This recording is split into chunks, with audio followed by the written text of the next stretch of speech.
하나님 말씀 에베소서 보겠습니다. 에베소서 5장 22절에서 33절까지 교독하겠습니다.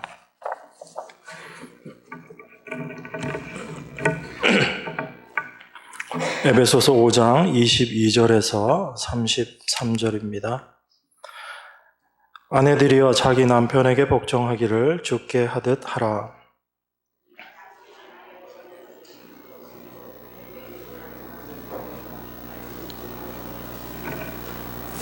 그러나 교회가 그리스도에게 하듯 아내들도 범사에 그 남편에게 복종할지니라.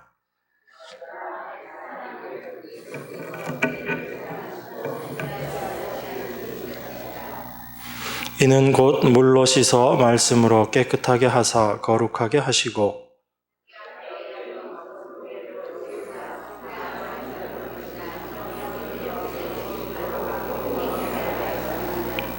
이와 같이 남편들도 자기 아내 사랑하기를 제 몸같이 할지니 자기 아내를 사랑하는 자는 자기를 사랑하는 것이라.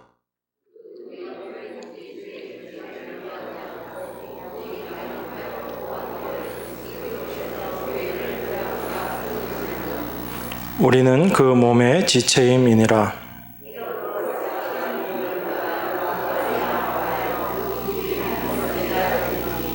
이 비밀이 크도다. 내가 그리스도와 교회에 대하여 말하노라.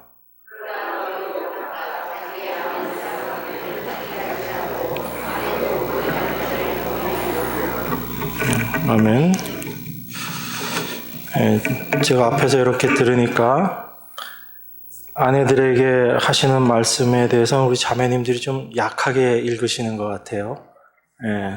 읽다가 이거 계속 읽어서는 안 될 것 같다 그런 느낌이 갑자기 드셨는지 목소리가 갑자기 확 줄어들었는데 오늘 본문 말씀을 우리가 좀 잘 이해해야지 됩니다. 그냥 아내, 남편에게 어떤 의무감을 주면서 우리에게 명령하는 말씀이라기보다는 그리스도 안에서 교회가 어떤 모습으로 세워져야지 되는가, 그것을 우리에게 말씀하고 있는 내용입니다. 우리가 지난 시간에 성령 충만에 대해서 생각을 했습니다. 우리가 성령 충만에 대해서 많은 분들이 그것을 어떤 은사적인 내용으로 이해를 합니다. 그래서 성령 충만을 어떤 은사를 내가 받는 것, 은사를 행하는 것 이렇게 이해하기가 쉽습니다. 그런데 성경에서 이야기하는 성령 충만이 어떤 것인가, 성령 충만으로 말미암아 어떤 결과들이 나타나는가라는 것을 우리가 말씀을 살펴보므로 참된 성령 충만이 무엇인가 그것을 저희가 지난 시간에 좀 생각했습니다. 성령 충만은 우리가 성령 충만을 어떤 제2의 은총이다라고 이야기하는 것처럼 성령 충만을 받아서 이적을 행하고 병을 고치고 방언을 하는 것 이런 것이 성령 충만이 아니다라고 말씀드렸습니다. 물론 그 모든 것들이 성령께서 행하시는 일일 수 있습니다. 방언이며 병 고치는 것, 어떤 이적들, 그것들이 성령께서 하나님께서 행하시는 일일 수 있지만 그것 자체가 어떤 성령 충만의 하나의 증거다라고 생각하는 것이 잘못된 생각이다라는 것을 제가 말씀드렸습니다. 성령 충만이다라는 것은 우리가 성경을 통해서 확인하는 것은 바로 그리스도로 충만케 되는 것을 성령 충만이다라고 이야기합니다. 좀 더 구체적으로 말씀드리면 하나님 그리스도의 말씀으로 우리가 충만케 되는 것, 이게 성령 충만이에요. 우리 말씀 한 군데 보겠습니다. 골로새서 3장 16절에 보시면 여러분들이 잘 아시는 말씀이죠. 골로새서 3장 16절 제가 읽습니다.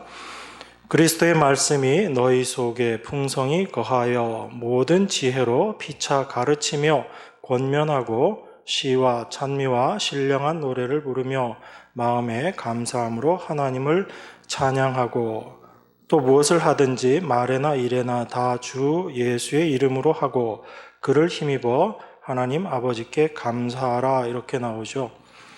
16절에 그리스도의 말씀이 너희 속에 풍성히 거하여 모든 지혜로 피차 가르치고 권면하고 시와 찬미와 신령한 노래를 부르고, 이 내용이 어디에 똑같이 나와 있는가 하면 우리가 지난 시간에 봤었던 에베소서 5장 18절 하반부터 19절 20절에 나와 있는 내용하고 똑같죠.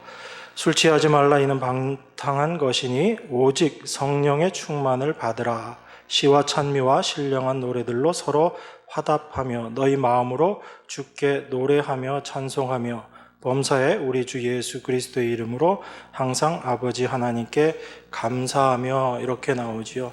내용이 똑같은 내용입니다. 그러니까 사도가 앞쪽에서는 성령 충만이다 이렇게 표현을 하고 그 뒤에 가서는 그리스도의 말씀이 너희 속에 풍성히 거하는 것 이렇게 이야기하고 있거든요. 그러니까 성령 충만이라는 것은 바로 우리 안에 그리스도께서 그 말씀이 충만케 되는 거지요.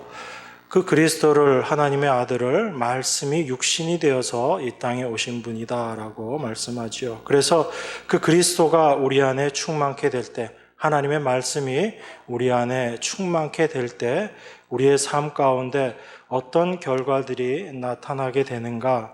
그게 바로 시와 찬미와 신령한 노래들로 서로 화답하는 것이다 라고 말씀드렸습니다. 이게 바로 성도 간의 교제다라고 말씀드린 거죠. 하나님의 은혜로, 성령의 은혜로 말미암아 우리가 말씀을 깨닫고 그 은혜를 받고 그 은혜 받은 것을 서로 함께 나누는 것, 이것을 시와 찬미와 신령한 노래들로 서로 화답하는 것이다 그렇게 말합니다. 우리 시편에 있는 그 시들이 사실은 다 노래 가사지요. 그냥 시라고 생각하기보단 그게 다 찬양하는 곡이거든요. 노래거든요. 그 찬양, 그 시편이 어떻게 나오는가? 우리 안에 임하신 성령으로 말미암아 하나님께서 깨닫게 하시고 알게 하신 것들을 우리가 찬송하게 될 때 그게 시편의 모습으로 나타나는 겁니다. 그러니까 우리가 단순하게 노래를 부르는 것이 아니고 함께 서로 신령한 노래들로 서로 화답한다라는 것은 하나님께서 우리 안에 주신 귀한 은혜들을 경험하고 깨닫고 그것을 함께 나누는 것, 그것을 신령한 노래들로 서로 화답한다라고 이야기합니다. 그러니까 교회 안에 반드시 있어야 될 것이지요. 교회 안에 이것이 없으면 그것은 교회다라고 할 수 없는 겁니다. 그래서 억지 교제가 아니고 여러분의 삶 가운데 하나님께서 주신 은총, 여러분들이 은혜 받은 것들을, 여러분 삶 가운데 경험하신 것들을 교회 안에서 함께 나누는 것이 필요하다라는 것입니다. 그것이 단순한 나눔으로 끝나는 것이 아니고 그 나눔을 통해서 하나님 앞에 우리가 온전한 감사를 올려드릴 수 있기 때문에 그렇습니다. 그래서 하나님께서 우리에게 허락하신 은혜들을 서로 화답하고 또 이어서 너희의 마음으로 주께 노래하며 찬송하며 이렇게 이야기합니다.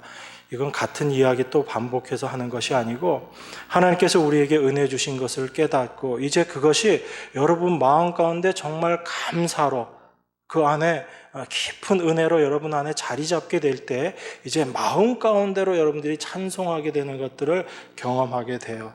우리가 받은 은혜에 감사해서 하는 찬송도 있지만 그 은혜가 우리 안에서 역사하고 난 이후에 우리 마음 깊은 곳에서 나와지는 찬송이 있습니다. 그것을 우리가 간증이라고 이야기를 하죠.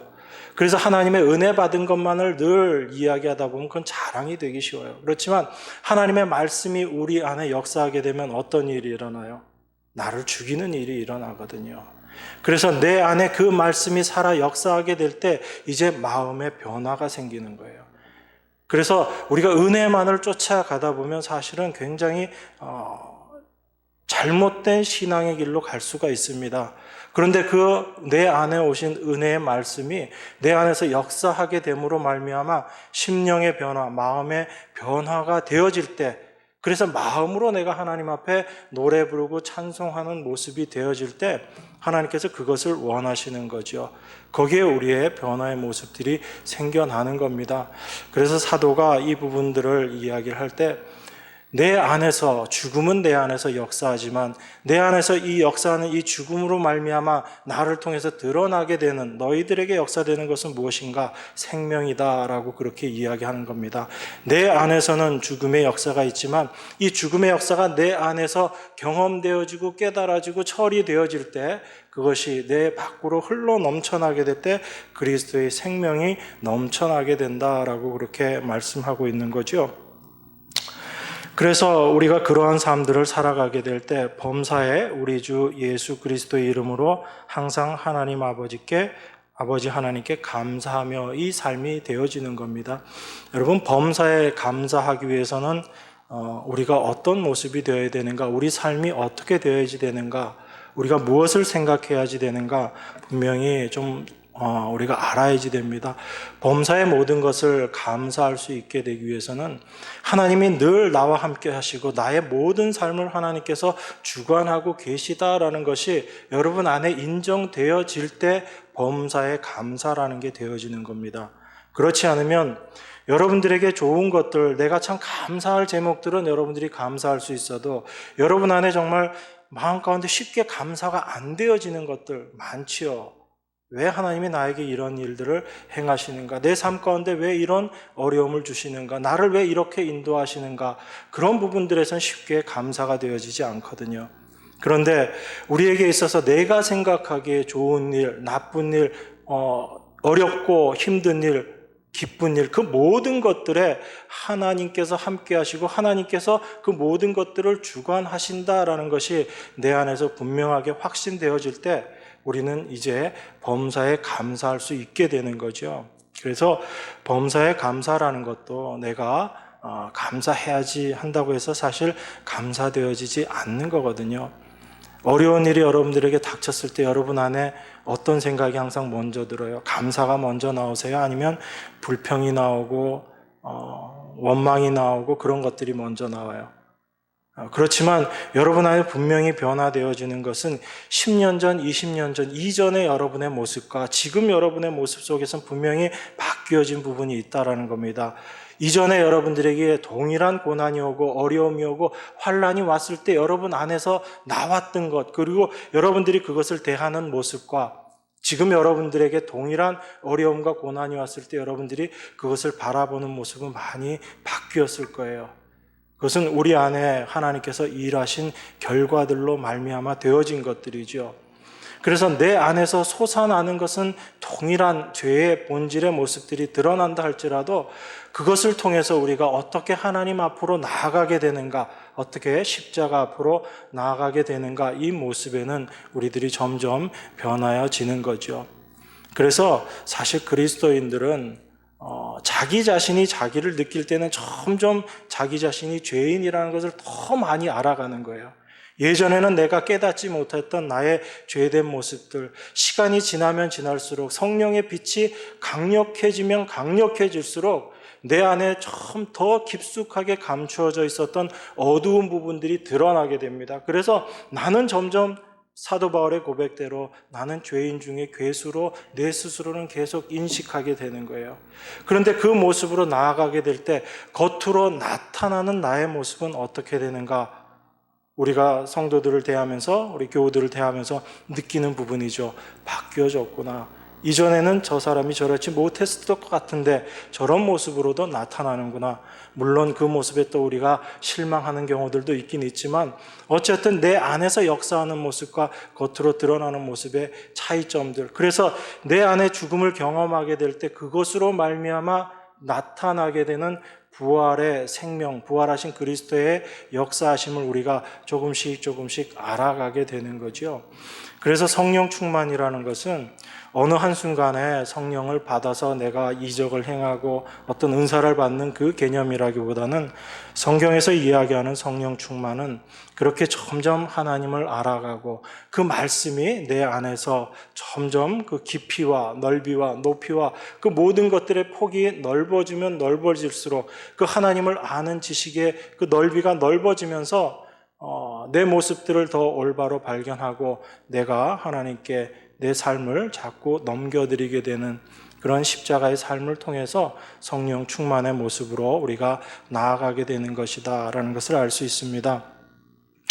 사도행전 이런 데 보면 성령이 충만해서라는 그런 표현들, 갑자기 성령이 임하는 그런 모습들로 나타나고 있지만, 특별히 사도행전은 성령의 역사를 설명하고 있는 내용이거든요. 그 이전까지 예수 그리스도의 십자가 사건 이전에 있었던 성령의 모습과 달라져 있는, 예수님께서 십자가에 달리시고 승천하셔서 이제 성령을 우리에게 보내주심으로 말미암아 그 성령이 어떤 일들을 행하실 것인가라는 것을 보여주시기 때문에 성령이 갑자기 임하는 그런 모습처럼 우리에게 보일 수도 있습니다. 그렇지만 그 자체보다는 성령께서 무슨 일을 하시는가, 이것을 우리가 분명히 아는 게 더 필요한 거죠. 그래서 그 하나님의 말씀, 성령이 충만하게 된 사람들의 삶의 모습을 오늘 읽은 본문 말씀이 사실 이야기하고 있는 겁니다. 오늘 저희가 22절부터 읽었는데요. 21절에 보면 이렇게 이야기합니다. 그리스도를 경외함으로 피차 복종하라, 이렇게 이야기하죠. 범사의 우리 주 예수 그리스도의 이름으로 항상 아버지 하나님께 감사하며 그리스도를 경외함으로 피차 복종하라 라고 이야기합니다. 그러면 우리가 복종하게 되는 것, 이것은 성령 충만의 결과라는 거죠. 그죠? 우리가 함께 시와 노래와 찬미로 서로 화답하고 내가 마음으로 하나님 앞에 찬양을 올려드리고 그리고 하나님 앞에 감사하는 삶을 통해서 우리 안에 성령 충만의 결과들로 어떤 것들이 나오게 되는가, 이제 피차 복종하게 되는 모습으로 나타나게 되는 겁니다. 여러분, 제가 여러분들에게 서로 사랑하십시오, 서로를 위해서 헌신하고 봉사하십시오, 이렇게 말하면 여러분들이 별로 거부감 안 느끼실 거예요. 그런데 제가 여러분 옆에 계신 분에게 복종하십시오라고 그렇게 말씀드리면 여러분들 아멘 하시겠어요? 어떻게 하실 것 같아요? 옆에 앉아 계신 분한테 제가 자매님, 형제님이 뭐라고 말씀하시든 제가 복종하겠습니다, 여러분 그렇게 한번 얘기해 보세요. 정말 마음 가운데 그게 잘 되나요? 왜 우리 안에 복종이 잘 안 될까요, 여러분? 왜 복종이 안 될까요? 그게 바로 내가 이미 하나님처럼 높아져 버린 그 모습이기 때문에 그렇습니다. 그래서 이 세상은 어떻게 가르쳐요? 복종 당하는 자가 되지 말고 복종시키는 자가 되라라고 이 세상은 끊임없이 가르치는 거예요. 여러분 스스로도 그렇게 자라왔거든요. 그래서 누구에게 복종한다라는 것 자체를 우리들은 항상 어떻게 생각하냐면 자기가 굉장히 굴종되는 아주 부끄러운 모습, 창피한 모습으로 생각하는 거예요. 내가 선의로 어떤 사람에게 뭘 하는 것에 대해서는, 내가 베푸는 것에 대해서는 아무 문제가 없지만 내가 어떤 사람의 명령에 복종하고 굴종하고 그 순종되어지는 그 모습은 사실은 우리가 쉽게 용납이 안 되는 겁니다. 그런데 하나님 말씀은 우리에게 복종하라 라고 말씀하시거든요.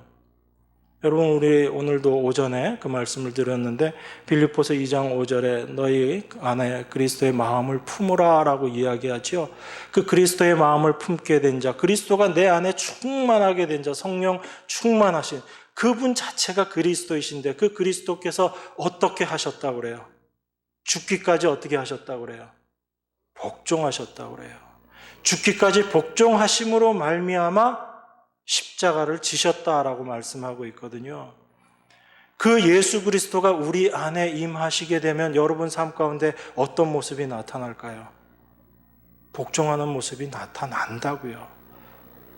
그러니까 이건 내가 억지로 복종해야지라는 그 모습의 복종이 아니고 여러분 안에 그리스도가 충만해지면 서로가 서로에게 복종하는 모습이 되어지는 거예요. 그래서 성경에서는 그리스도를 경외함으로 피차 복종하라라고 이야기하고 있는 거예요.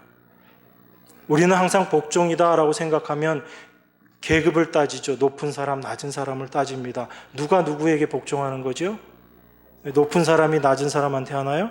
낮은 사람이 높은 사람한테 복종하는 겁니다. 그러니까 내가 뭔가 복종해야지 된다라고 생각하면 내가 낮은 그런 나보다 더 위에 있는 사람이 있고 나는 낮은 위치라는 그런 의식을 자꾸 하게 되는 거예요. 그런데 성경에서 이야기하는 복종이라는 것은 그런 의미가 아니다라는 겁니다. 피차 복종하라는 거예요. 우리는 복종의 관계를 항상 높은 자, 낮은 자의 위치에서 낮은 자가 높은 자에게 복종하는 것, 이 개념으로 알고 있는데 성경은 피차 복종하라는 겁니다. 그러면 높은 자와 낮은 자의 구별이 있다는 얘기예요? 없다는 얘기예요? 그게 없다는 이야기입니다. 그게 성경에서 피차 복종하라는 거예요. 그러면 우리가 그 복종이 무엇인지를 알기 위해서는 예수 그리스도가 어떤 삶을 사셨는가, 그것을 우리가 확인이 되어야 되는 거죠. 그걸 우리가 확인해야 되는 거죠. 그래서 예수님께서는 하나님의 아들이시면서도 평생 하나님의 말씀만 쫓아 사시고 마지막에는 죽기까지 복종하셨다라고 말씀하시는 거예요.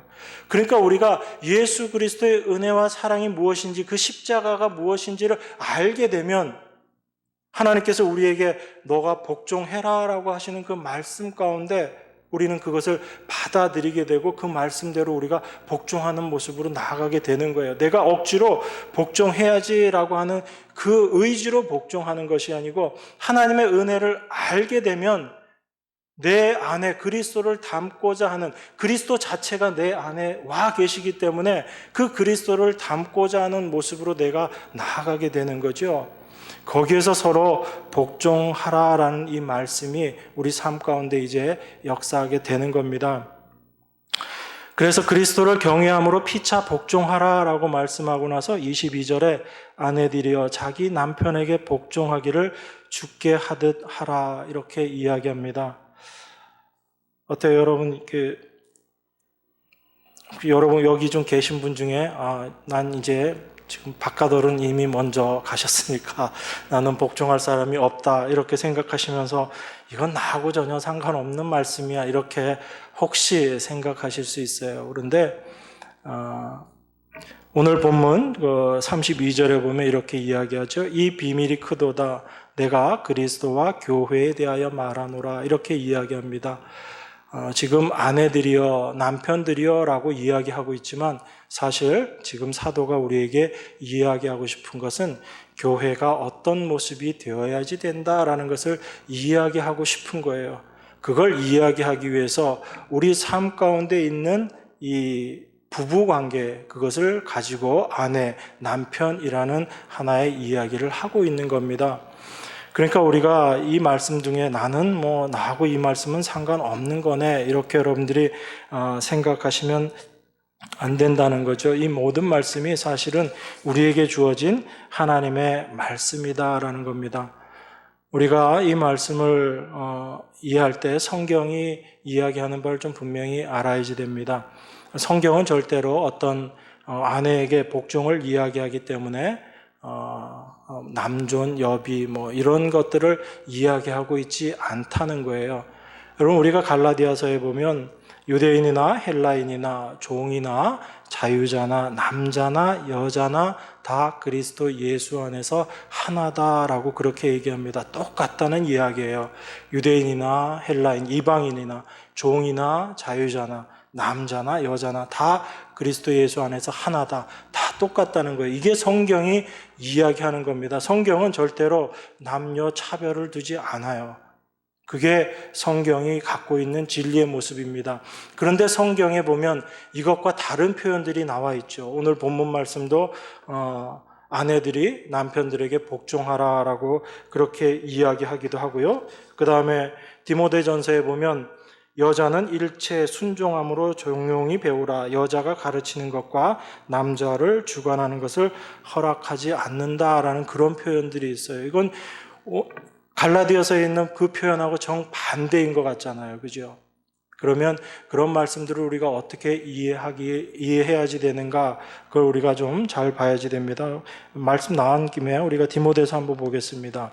디모데전서 2장입니다. 디모데전서 2장 11절에서 15절까지입니다. 14절까지 보죠. 디모데전서 2장 11절에서 14절입니다. 여자는 1절 순종함으로 종용히 배우라. 여자의 가르치는 것과 남자를 주관하는 것을 허락지 아니하노니 오직 종용할지니라. 이는 아담이 먼저 지음을 받고 이와가 그 후며 아담이 꾀임을 보지 아니하고 여자가 꾀임을 보아 죄에 빠졌음이니라. 자, 여자에게 1절 순종하고 조용히 배우라라고 이야기합니다. 여자가 가르치는 것, 남자를 주관하는 것 허락하지 않는다라고 이야기하고 조용하라라고 이야기합니다. 그런데 이것을 가지고 우리가 여자는 떠들만 한데 교회 나와서 여자들이 가르치는 거 안 돼, 이렇게 여러분들이 오해하시면 안 된다는 이야기예요. 이건 지금 뭘 가르치기 위한 것인가 하면 그 뒤에 있는 말씀이에요. 이는 아담이 먼저 지음을 받고 이와가 그 후며 아담이 꾀임을 보지 아니하고 여자가 꾀임을 보아 죄에 빠졌음이니라 라고 이야기합니다. 창세기에 나와 있는 그 이야기를 가지고 와서 여자는 조용해야지 된다, 가르치면 안 된다라고 그렇게 이야기하는 거예요. 그러면 이 말씀의 의미는 그런 거라는 겁니다. 단지 여자가 순종해야지 되고 조용히 해야지 되고 가르치는 것 안 된다의 의미가 아니고, 여자에게 어떤 문제가 있었기 때문에 하나님 지금 그걸 우리에게 말씀하시고자 하시는 거예요. 여러분, 아담과 하와 중에 누가 먼저 지음을 받았죠? 네, 아담이 먼저 지음 받았습니다. 하와는 어떻게 지음을 받았죠? 네, 아담의 갈비뼈를 취해서 하와를 지으신 거예요. 그 동일한 모습을 그 성경에서는 예수 그리스도와 교회로 비유를 합니다. 그래서 예수님께서 십자가에 달리셔서 어떤 일이 있었는가 하면 창에 옆구리를 찔리심으로 말미암아 물과 피를 쏟은 사건을 성경이 특별히 이야기하고 있거든요. 아담의 갈빗대를 취해서 하와를 만든 것처럼, 남자의 갈빗대를 취해서 여자를 만든 것처럼 예수 그리스도의 몸에서, 예수 그리스도의 옆구리에 창을 찔리심으로 말미암아 교회가, 예수님의 죽으심 십자가 사건으로 말미암아 교회가 생겨난 것을 창세기 말씀을 가지고 와서 지금 비유를 하고 있는 거예요.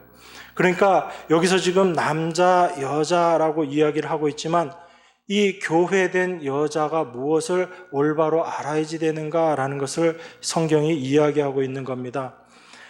아담이 먼저 지음을 받았고 이와가 그 후며 아담이 꾀임을 보지 아니하고 여자가 꾀임을 보아 죄에 빠졌다라는 것을 이야기하는 거죠. 여자된 우리 교회가 아담이 꾀임을 받은 것이 아니고 교회가, 여자가 꾀임을 받고 그로 말미암아 죄에 빠진 모습을 이야기를 하는 거예요. 그러니까 여자들에게 어떤 순종을 이야기하는 이 말씀은 단순히 여기 있는 남자와 여자를 구별해서 여자가 순종해야지 된다라는 것을 이야기하기보다는 머리된 예수 그리스도를 모시고 있는 몸된 교회, 이 여자로서의 교회가 어떤 모습으로 되어져야지 되는가, 그것을 사실 설명하고 있는 모습이거든요.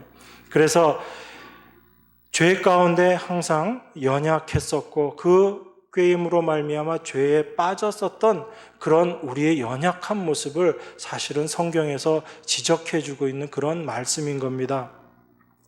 그래서 베드로서에서도 거의 유사한 말씀을 하고 있는 거죠. 아내들에게 자기 남편에게 순종해라 라고 이야기하면서 그 순종에 대해서 이야기하면서 그로 말미암아 그 남편이 구원함을 얻게 될 수도 있다라는 그 이야기를 하면서 이 이야기를 하는 거예요. 근데 여러분, 우리가 이 에베소서 말씀을 보면서 제일 많이 이야기하는 부분들이 그런 겁니다. 여자에게 복종을 이야기하면서 아내들이여 자기 남편에게 복종하기를 주께 하듯 하라, 이렇게 이야기하는 이 말씀을 보면서 우리가 대체 어느 정도까지 남편에게 복종해야지 됩니까?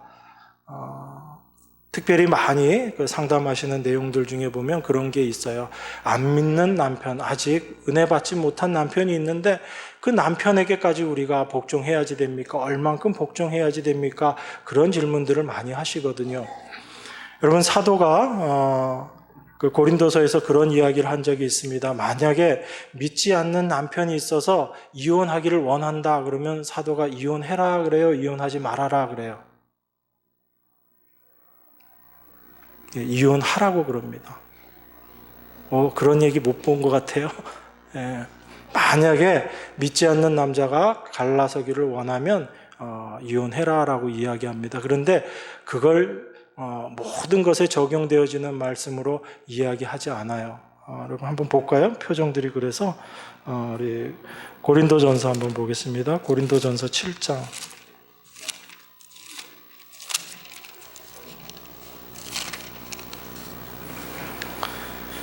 고린도전서 7장 15절 한번 보세요.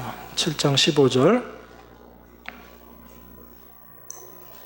혹 믿지 아니하는 자가 갈리거든. 이건 이혼하겠다라고, 이혼하기를 원하거든, 이 표현이거든요. 혹 믿지 아니하는 자가 갈리거든 갈리게 하라, 이렇게 이야기하죠. 형제나 자매나 이런 일에 구속받을 것이 없느니라, 그렇게 이야기해요. 그러니까 사도는 만약에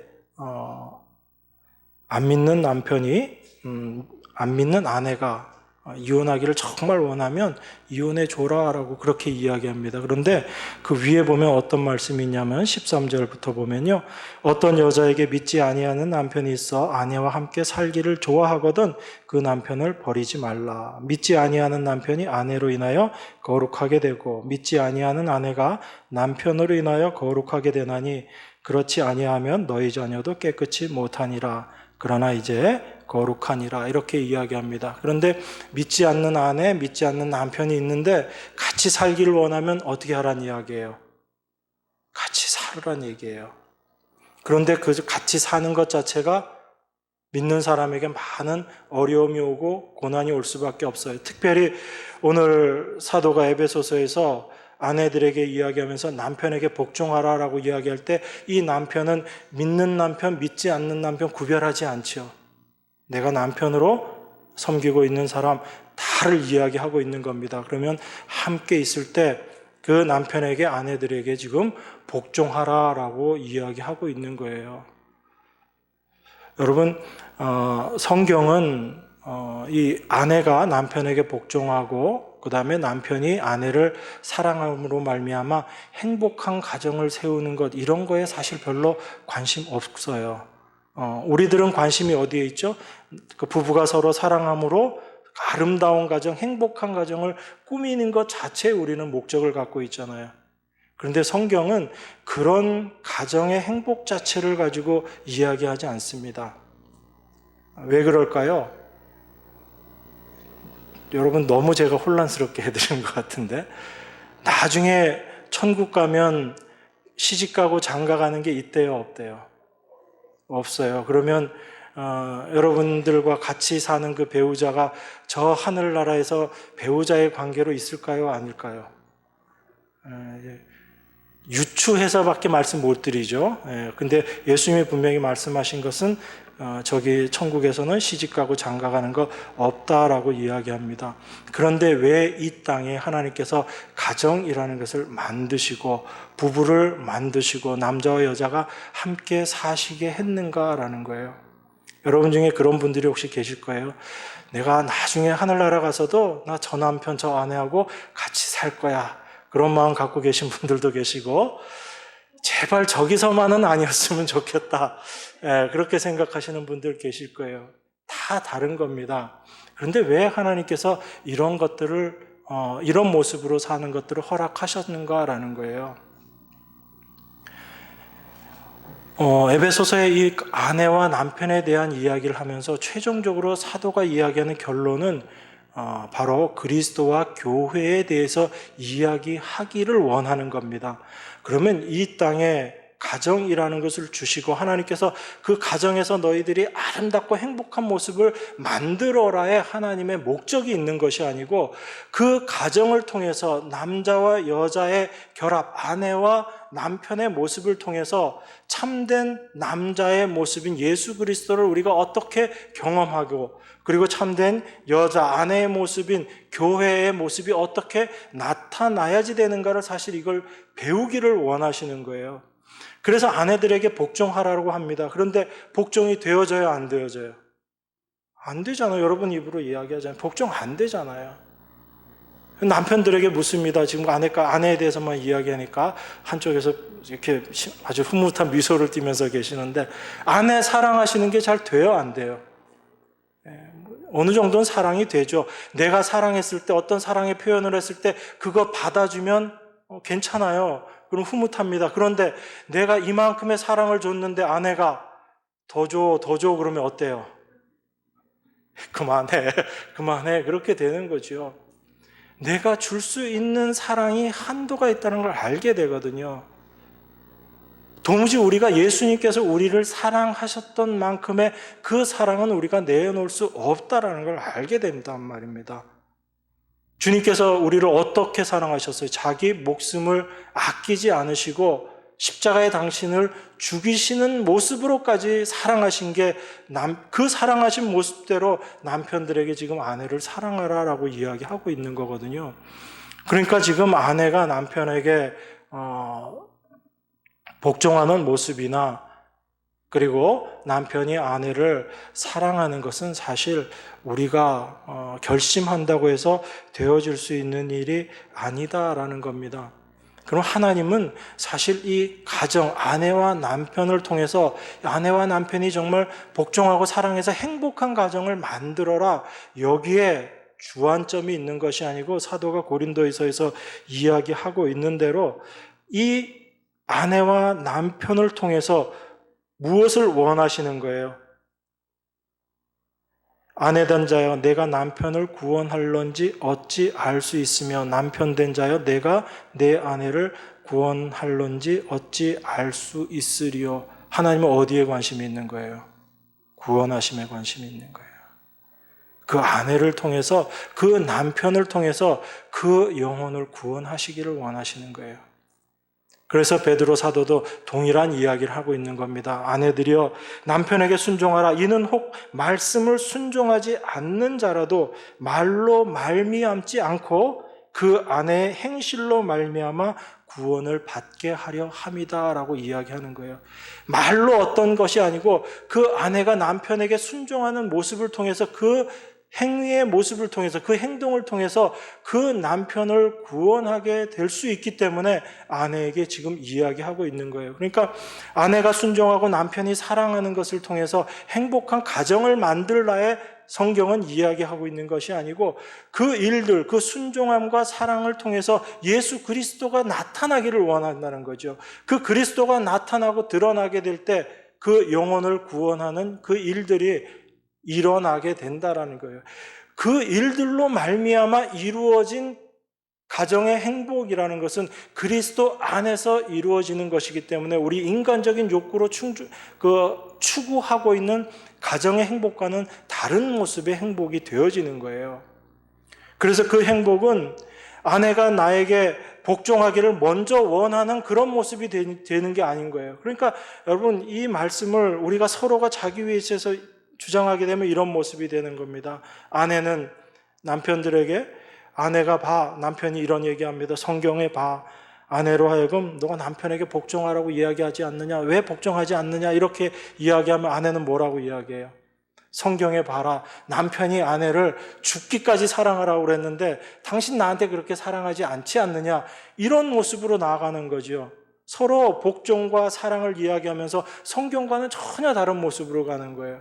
그렇지만 내가 정말 복종할 수 없는 자고 내가 정말 사랑할 수 없는 존재다라는 것을 깨닫고 난 이후에, 정말 내 안에 그 말씀으로 내 모습이 어떤지를 온전히 깨닫고 난 이후에 내 안에 계신 그리스도로 말미암아 그 복종이 되어지고 그 그리스도로 말미암아 내 안에 사랑이 되어질 때 아내에게 당신이 나에게 복종하지 않는데 이 얘기를 하지 않게 되는 거예요. 먼저 사랑하는 자가 되는 겁니다. 그리고 아내는 먼저 남편의 말에 복종하게 되는 자가 되는 거예요. 왜? 우리 가정이 행복하고 화목해, 이것의 문제가 아니고 예수 그리스도께서 우리를 위해서 어떤 일을 행하시고 나에게 주신 은혜가 무엇인지를 내가 먼저 알았기 때문에 그 모습으로 나아가는 거예요. 그래서 아내들에게 말합니다. 아내들이여 자기 남편에게 복종하기를 주께 하듯 하라. 이는 남편이 아내의 머리됨이 그리스도께서 교회의 머리됨과 같음이니 그가 친히 몸의 구주시니라. 이렇게 이야기합니다. 바로 아내가 복종해야지 되는 것은 교회의 머리, 그리스도께서 교회의 머리됨과 같기 때문에 그렇다라는 겁니다.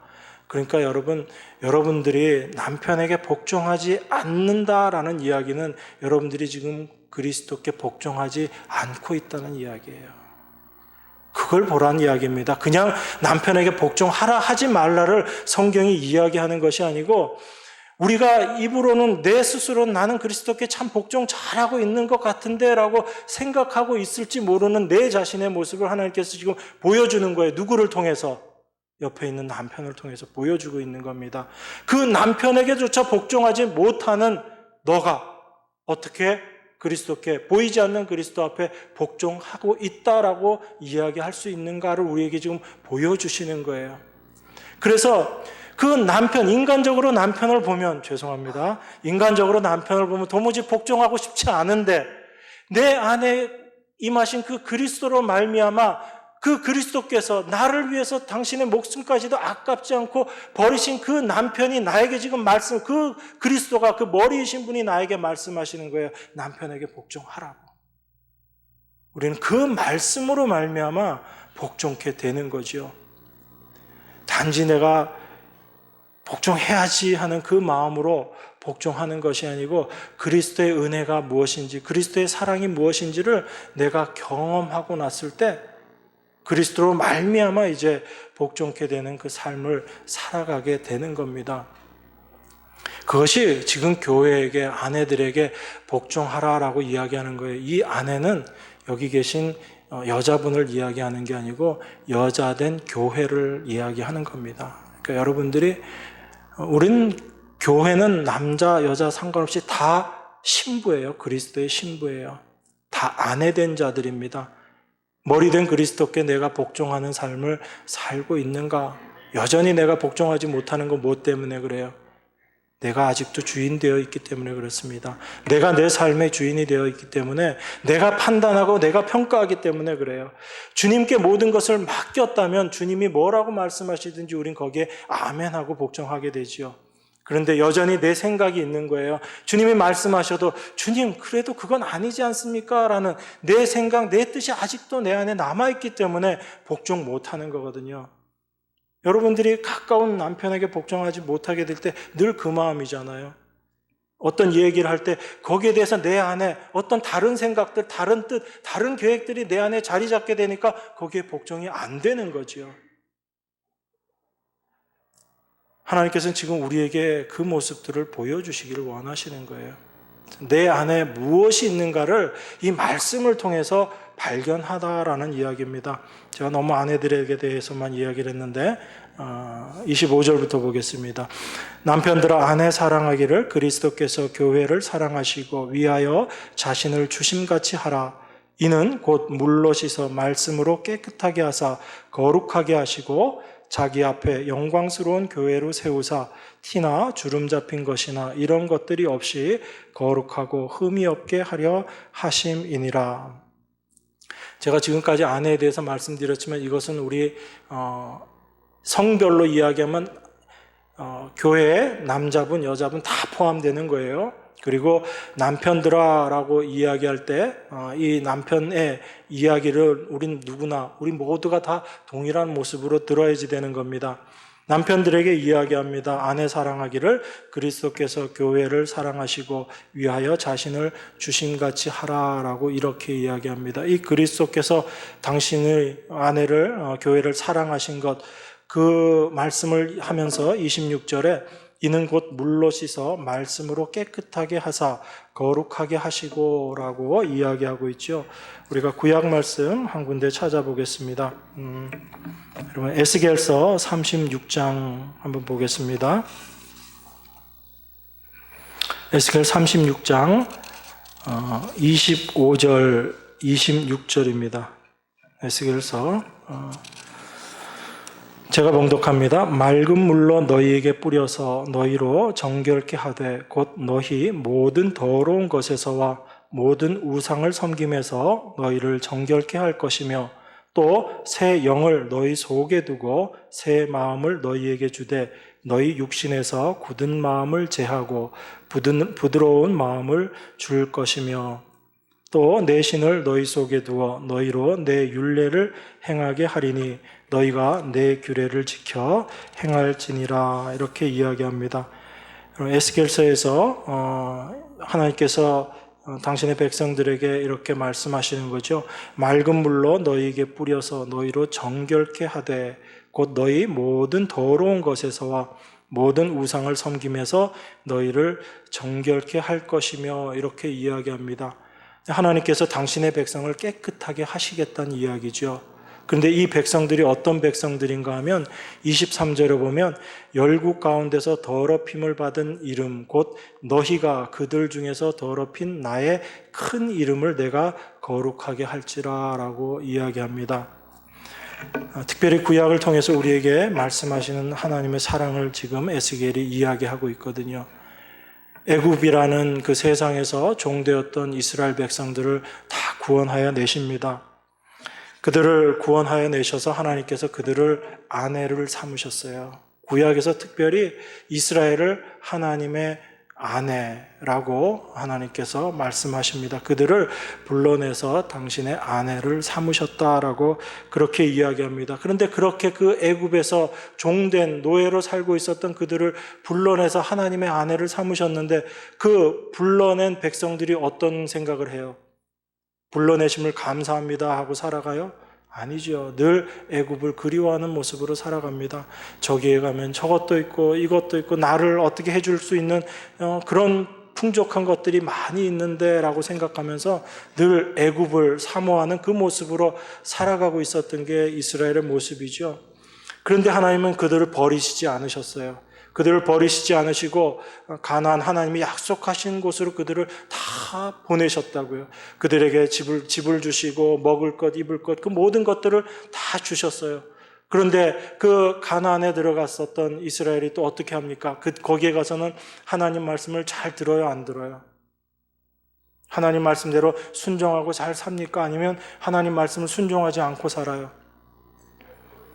오히려 더 우상을 섬기고 바알을 섬기고 아세라를 섬기는 그런 모습으로 이스라엘 민족들이 더 하나님의 이름을 더럽히는 모습으로 살아가는 거죠. 에스겔 16장에 보면 이스라엘을 하나님께서 어떻게 표현하냐면 갓 태어난 여자아이로 표현을 하고 있는데 그게 태어나자마자 버려져 있는 여자아이로 그렇게 표현하고 있습니다.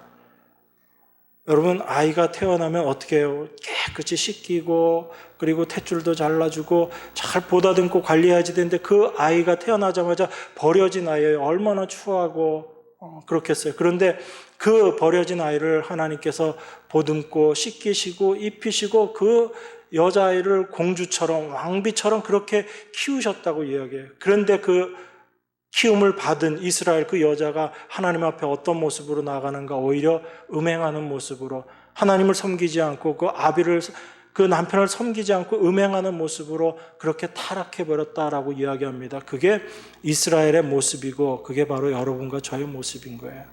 하나님께서 우리를 건져내시고 하나님의 모든 것들로 풍족하게 해주시고 은혜를 부어주셨는데도 그 은혜 가운데 우리가 나아가지 못하고 감사하지 못하고 오히려 음료처럼 이 세상과 더 짝해서 살아가고 있는 것이 바로 우리들의 모습이거든요. 하나님께서 그 이스라엘을 어떻게 하시는가? 그들을 다 쳐버리신 거예요. 그들을 심판하셨습니다. 어떻게? 바벨론 포로로 다 보내시고 심판해 버리셨어요. 그러시고 나서 하나님께서 다시 말씀하시는 겁니다. 그들을 그 바벨론의 포로로 보낸 목적이 무엇인가를 그곳에서 노예로 다시 살면서 하나님의 은혜가 무엇인지를 깨닫게 함으로 말미암아 그들을 다시 불러내서 이제 거룩한 자로 삼으시겠다라는 거예요. 그래서 하나님께서 말씀하신 겁니다. 열국 가운데서 더럽힘을 받은 이름. 어떻게 더럽힘을 받아요? 하나님의 백성인 이스라엘이 하나님 앞에 순종하지 못하고 그들이 살아감으로 말미암아 바벨론이라는 이방인에게 다 포로가 돼서 잡혀가 버렸잖아요. 하나님의 이름이, 그 거룩하신 이름이 더럽힘을 받은 거죠. 그런데 그 더럽힘 받은 이름을 누가 다시 회복시키시겠다는 거예요? 하나님께서 다시 회복시키시겠다는 겁니다. 그래서 그들을 내가 다시 고토로 불러올 것이다 라고 이야기하시고 그들을 어떻게 하시겠다고요? 물로 너희에게 뿌려서 너희로 정결케 하고 모든 더러운 것에서 너희들을 다 깨끗게 하고 그 우상을 섬기는 것에서 너희들을 정결케 할 것이다 라고 이야기해요. 이 세상이라는 우상, 나를 사랑하는 그 우상, 거기에 잡혀서 살아가고 있는 여러분과 저를 하나님께서 다시 깨끗게 하시고 하나님의 은혜의 말씀으로 우리를 다시 정결케 하셔서 하나님의 거룩하신 이름을 하나님께서 온전케 하시겠다라는 겁니다. 그 일을 위해서 하나님께서 우리 안에 새 영을 주시겠다고 이야기하세요. 새 영을 너희 속에 두고 새 마음을 너희에게 주되 너희 육신에서 굳은 마음을 제하고 부드러운 마음을 줄 것이며 라고 이렇게 이야기합니다. 이게 하나님께서 우리 안에 말씀으로 그리스도의 영으로 우리를 충만케 하시겠다는 하나님의 약속의 말씀이거든요. 이것을 우리가 새 언약이다라고 이야기합니다. 이 하나님의 말씀은 이제 우리 마음 가운데 새겨지는 말씀이다라고 이야기를 해요. 그래서 이전에는 돌과 같이 딱딱했던 우리의 마음이 어떻게 되는 거예요? 부드러운 마음으로 변화되는 거죠.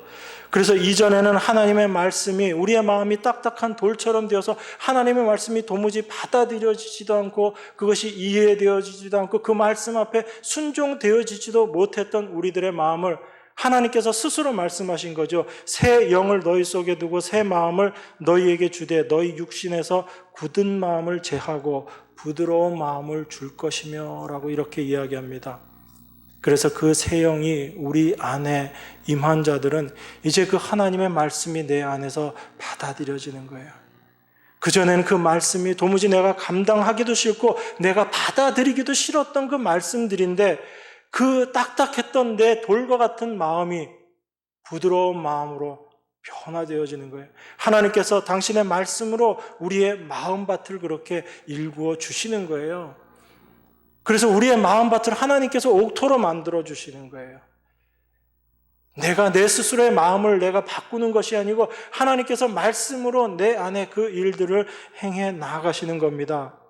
그래서 하나님의 말씀이 들리지도 않고 그 하나님 말씀대로 순종도 되어지지 않던 내 마음이 이제 하나님의 말씀이 내 안에 분명하게 깨달아지고 들려지고 그 말씀대로 변화되어져 가는 내 모습들을 이제 발견하게 되는 거죠. 이게 바로 새 마음을 받은 사람의 모습인 거예요.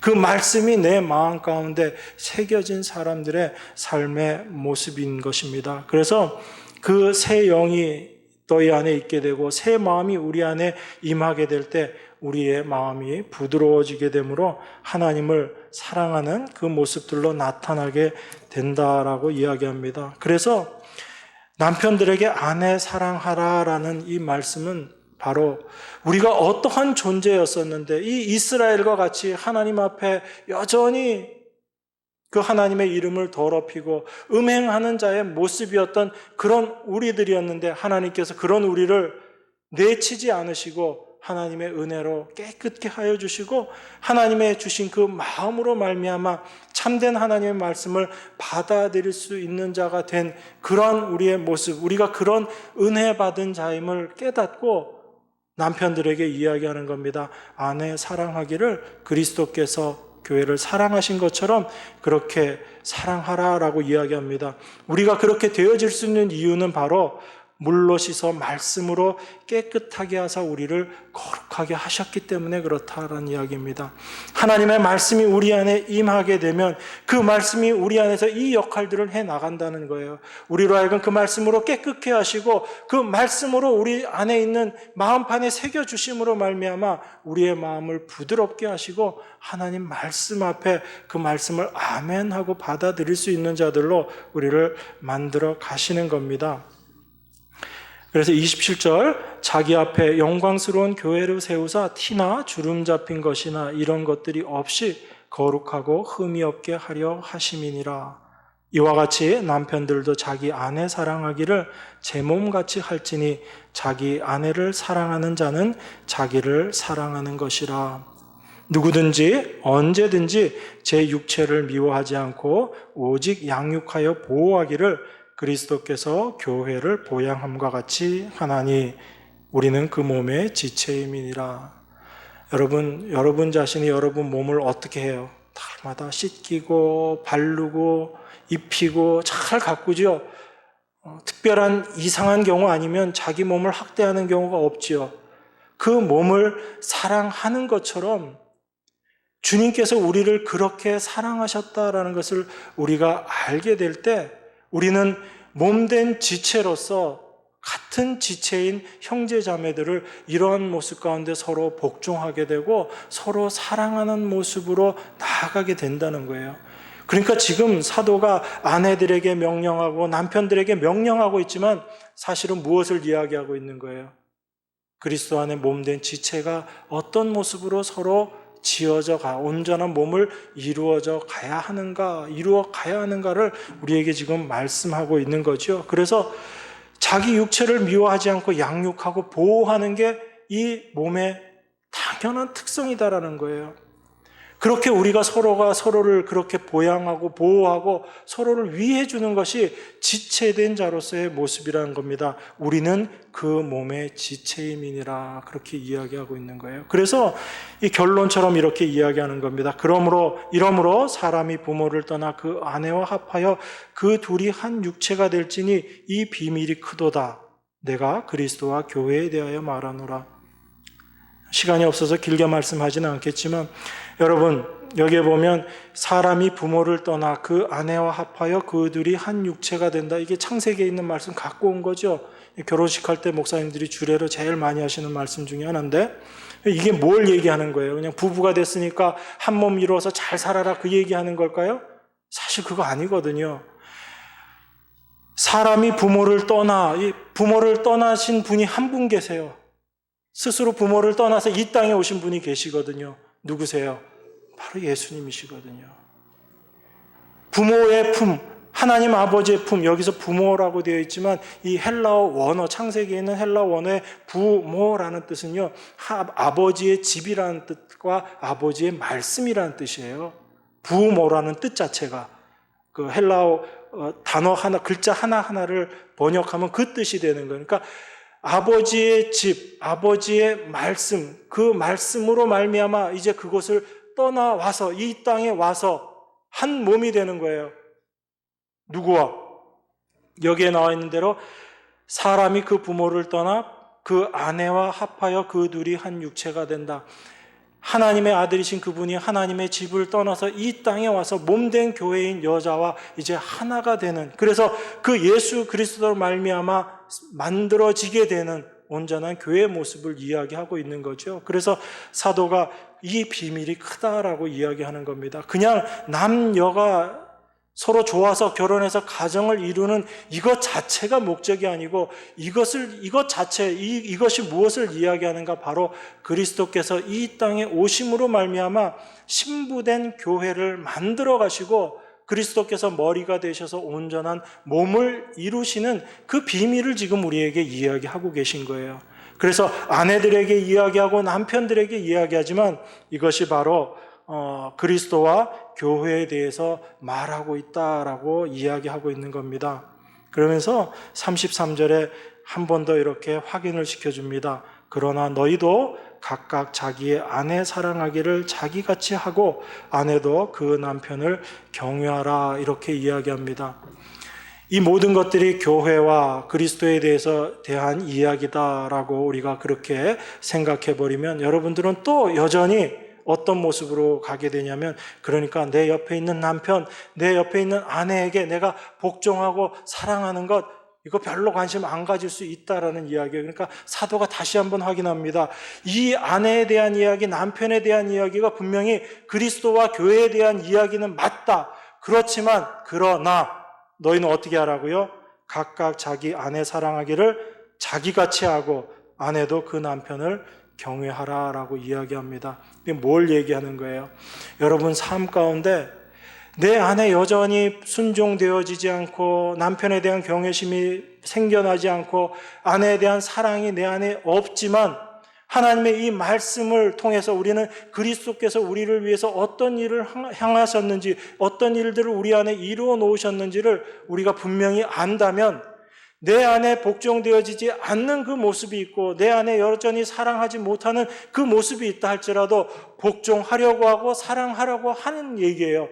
그 일을 통해서 내 안에 복종이 없고 내 안에 사랑이 없다는 것을 확인해 나아갈 때 여러분 안에서 실제로 그리스도께서 참된 순종이 무엇인지를 드러내 주시고 참된 사랑이 무엇인지를 깨닫게 해 주시겠다는 얘기예요.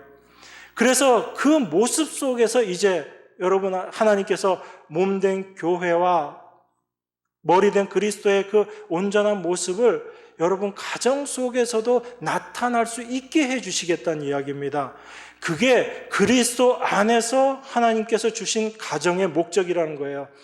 참된 교회가 무엇인지를 알고 그 알을 통해서 남편은 아내를 사랑하고 아내는 남편에게 순종하고 복종하는 모습을 통해서 참된 가정을 하나님께서 이 땅에 주신 목적이 무엇인지를 알게 되고, 그것을 통해서 세상 사람들이 자기의 유익을 위해서 구하는 가정의 행복이 아니고 하나님의 영광을 찬송하는 그러한 가정으로 세워지는 그 가정 안에서 나타나게 되는 행복이 무엇인지를 다시금 알게 하는, 그것을 우리에게 나타내시기를 원하시는 거예요. 그래서 그러나 너희도 각각 자기 아내 사랑하기를 자기같이 하고 아내도 그 남편을 경외하라라고 말씀하시는 거예요. 그러니까 이건 교회에 대한 이야기니까 내가 이제 집에 가서 뭐 남편에게 순종 안 해도 돼, 아내 사랑하지 않아도 돼, 이렇게 가지 말라는 얘기예요. 여러분, 안 되는 거 성경은 압니다. 그렇지만 안 된다고 해서 여러분들이 그 안 되는 것에 여러분 스스로가 딱 머물러 버리지 마시고, 안 되지만 내 안에 불가능한 모습을 보면서 이것이 어떻게 그리스도 안에서 되어지는가를 여러분 삶 가운데 발견하라는 얘기, 그걸 확인하라는 이야기입니다. 그렇게 될 때 그리스도 안에서 주어지는 참된 가정이 어떤 것인가, 그리스도 안에 새롭게 되어진 가정이 어떤 것인가를 우리가 알게 된다는 이야기죠. 그것은 절대로 나의 유익을 위한 아내의 순종을 요구하지 않고 나의 유익을 위한 남편의 사랑을 요구하지 않는 참된 그리스도 안에서 먼저 복종하고 먼저 사랑하는 모습으로 지어져가는 참된 머리이신 그리스도와 몸된 교회의 모습을 여러분의 가정을 통해서 나타나게 하심으로, 그 나타나심으로 말미암아 하나님께 영광 올려드리는, 그 하나님의 영광을 찬양하는 그런 가정의 모습으로 만들어내기 위하신 하나님의 뜻인 겁니다. 그러니까 여러분들에게 이 말씀이 좀 진지하게 다가오시길 원해요. 나는 뭐 상관없다 그렇게 생각하지 마시고, 내 안에 참된 하나님의 사랑, 하나님의 은혜를 내가 정말 알고 있는가, 그리고 그 말씀대로 내가 하나님의 영광을 위해서 내 삶을 내가 내어드리려고 하고 있는가라는 것을 이 말씀을 통해서 우리가 발견하기를 원합니다. 내가 할 수 없다라는 것을 여러분들이 포기하고 안 하는 것이 아니고, 성경은 나의 불가능함을 깨닫고 어디로 가는 거예요? 십자가 앞으로 나아가는 거예요. 그리스도께 나아가는 겁니다. 그게 성경이 우리에게 지금 요구하고 있는 거예요. 이 하나님의 은혜의 말씀이 우리 안에 새겨진 사람들이 그 마음이, 돌과 같은 딱딱하던 그 마음이 이제 부드럽게 되어서 하나님의 말씀이 마음판에 새겨짐으로 말미암아 그 말씀이 내 안에서 아멘하고 받아들여지는 그 은혜 가운데 우리가 날마다 살아가게 될 줄 믿습니다. 여러분, 이 은혜가 여러분 모두에게 늘 함께 하시기를, 특별히 내년도에는 더 풍성하게 여러분 삶 가운데 임하시기를 주님의 이름으로 축원합니다. 네, 기도하겠습니다. 하나님 아버지, 감사합니다. 우리가 얼마나 하나님 앞에 불순종하고 불가능한 모습인지를 말씀을 통해서 또한 깨닫습니다. 하지만 이 모습으로 우리를 그냥 내버려 두지 않으시고 하나님께서 우리를 거룩한 자로, 깨끗한 자로 우리 마음판에 하나님 말씀을 새겨주심으로 말미암아 우리의 마음을 부드럽게 하시고 하나님 말씀 앞에 새로운 생명으로 살아갈 수 있게 하시는 줄 믿습니다. 이 은혜가 저희들 삶 가운데 늘 역사할 수 있도록 하나님 함께하여 주시옵소서. 늘 그 하나님의 은혜와 사랑만을 바라보며 나아가는 자 되게 하시고, 우리 자신의 불가능함을 알 때 십자가 앞에 나아가게 하시고 오직 주님만 바라보고 주님께 모든 것들을 맡기는 저희들 될 수 있도록 은혜 더하여 주시옵소서. 우리 안에서 지금도 이 일을 온전케 하시기 위해서 하나님 보좌 우편에서 간구하고 계시는 귀하신 예수 그리스도 이름으로 기도드리옵나이다. 아멘.